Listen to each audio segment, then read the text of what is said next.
నమస్తే అండి, ఎలా ఉన్నారంతా? ఇప్పుడున్నట్టు అపార్ట్మెంట్స్ కల్చర్ ఉండేది కాదు అప్పట్లో. కరెంటు పోతే క్యాండిల్స్, దోమలు కొట్టకుండా గుడ్ నైట్ కాయిల్స్ పెట్టుకుని అందరూ బయటకు వచ్చి కూర్చోవడమే. పక్క పోర్షన్లో ఉండే ఆంటీస్, అమ్మ అంతా కూర్చుని ఒకటే కబుర్లు. అక్కడ రాని టాపిక్ ఉండదండి. ప్రపంచంలో జరిగే వాటి నుంచి సీరియల్స్ వరకు ఫుల్ డిస్కషన్ నడుస్తూ ఉండేది.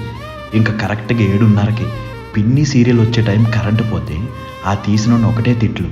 ఇంక ఇంటి చుట్టుపక్కన పిల్లలందరూ కలిసి అంతాక్షరి, దొంగ పోలీస్, క్యాండిల్ పెట్టుకుని అష్టాచమ్మ, వైకుంఠపాలి ఆడుకోవడాలు. ఒక పక్క నా నాన్నలు కరెంట్ ఆఫీస్కి కాల్ చేసి కరెంట్ ఎప్పుడు ఇస్తామని అరవడాలు. ఈటీవీలో 9 గంటలకు వచ్చి ఈటీవీ వార్తలు మిస్ అయిపోతామని వాళ్ళ బాధ. ఇలా కరెంట్ రావడం లేట్ అయితే అంతా కూర్చుని భోజనాలు కూడా బయటే చేయడం, గాలి వేయకపోతే విసినకర్రతో విసురుకుంటూ కాలక్షేపం చేయడం. భలే రోజులండి అవన్నీ. కరెంట్ వచ్చేసిందంటే ఏదో తెలియని బాధ. ఇంకొంచెం సేపు ఇలాగే ఉంటే బాగుండు కదా అని. ఇప్పుడు అంటారా, కరెంటు పోతే ఇన్వర్టరు, జనరేటర్స్ చాలా కంఫర్ట్తో ప్రశాంతంగా బతికేస్తున్నాం.